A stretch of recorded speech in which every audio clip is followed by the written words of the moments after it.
we'll be able to fend off better than we were last February, is the easiest way I can say it. Now, again, off the cuff thing now. I know a lot of people, give me 1 second. I just want to see how much I got left here. Okay, so yeah, I ain't got a whole lot, really. So we're just going to do the off-cuffing here. So what I was going to say is, with the with the lockdowns and with COVID and the way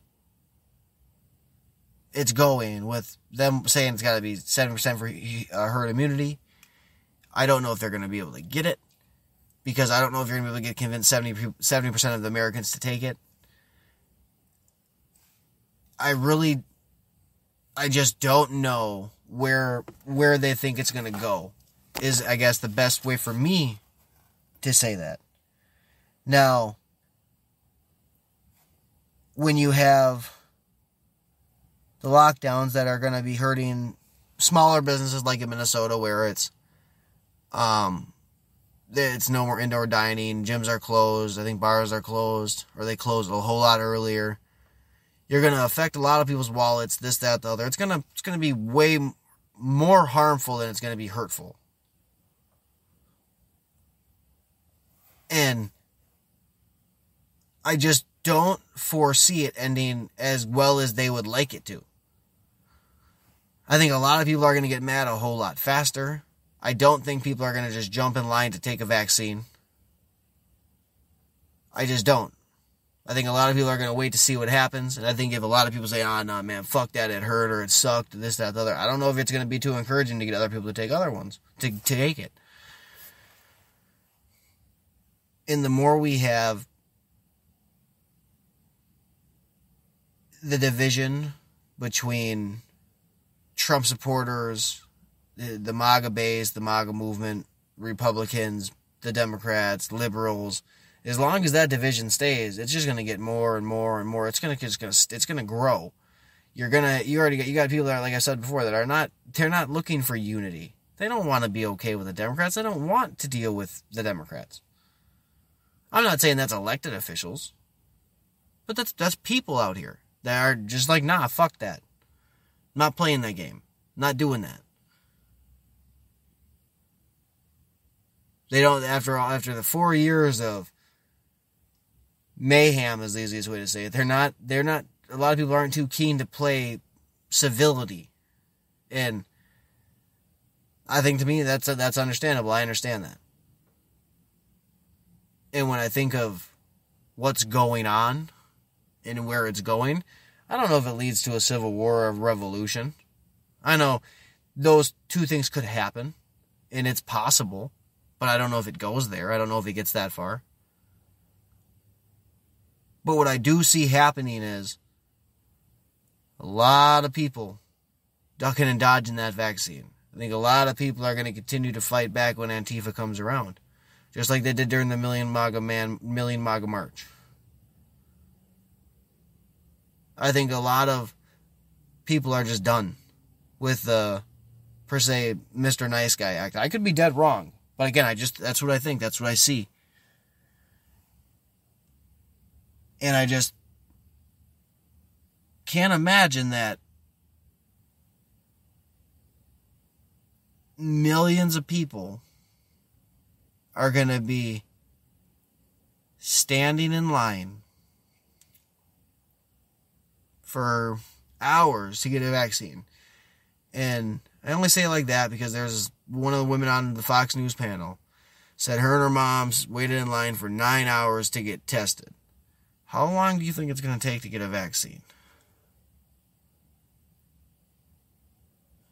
I mean, just as long. I just don't see it, man. See a lot of people getting mad, whether it's at the government and just in general because of the lockdowns and the vaccine and COVID and the fear, the constant hate pushed. There's a lot that people are going to be on edge about. And it could be for a very long time that they're on edge. That's just how I see it. Like I said, I might not be right, but that's just how I see it.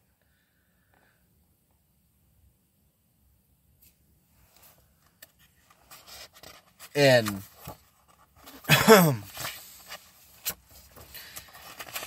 they could, I guess you could push for,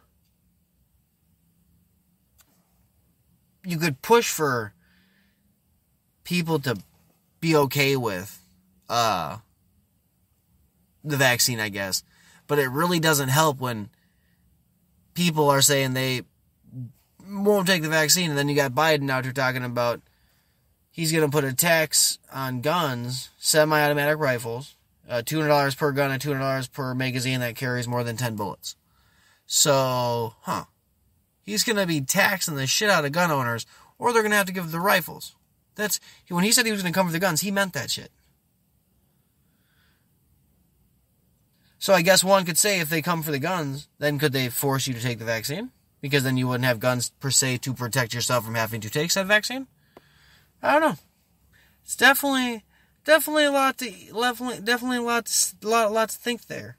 And there could be jail time or fines. Biden hasn't said that he'll implement any of those things. But there could be if people choose not to either pay the tax or give up their guns. He has little things he could run with there. Definitely not something that I think that he'd be running with too quickly, but he definitely could. I mean, even it's the way it's going. I don't know, man. It's definitely a weird one, and it's definitely going to be something that we're going to have to all watch and see how it pans out and plays out. Because at the end of the day, I don't know. You know what I'm saying? I guess it's definitely going to be something that we're going to have to see how it plays out, especially when Biden says his plans and he picks whatever he's going to pick. Whether he's going to do this, that, or the other, we're going to have to see. I don't know if he's going to, who his cabinet's going to be. I guess that we're going to have to see who he's going to pick for his cabinet. That's going to make a difference. See, he's got a lot of plays left to make, especially if he gets into office. Now, see, this is Twitter suggests dream cabinet. We got Ilhan Omar as Homeland Security. That would be fucking terrible. You have Rashida Tlaib as Department of Justice. Again, fucking terrible decision. Elizabeth Warren as Treasury Secretary. Why would you put this lying motherfucker in office? You have Bernie Sanders as Defense Secretary. Defense Secretary. Are we in fucking sane?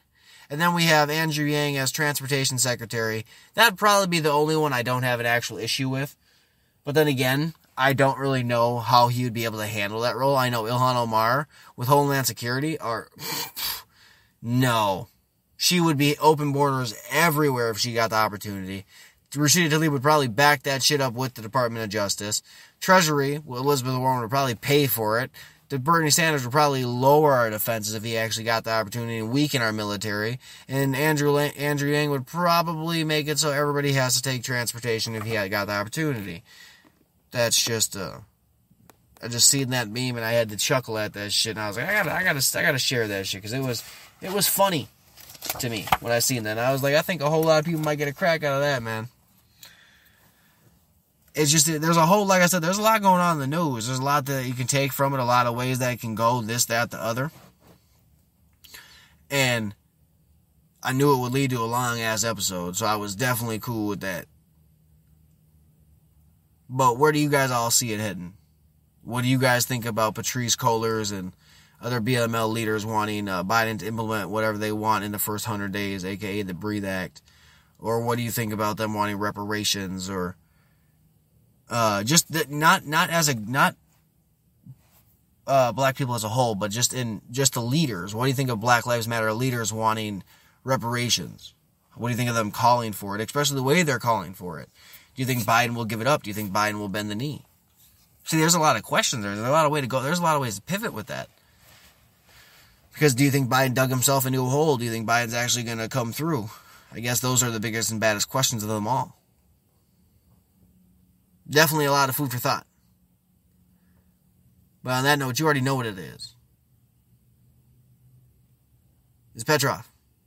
And we are out.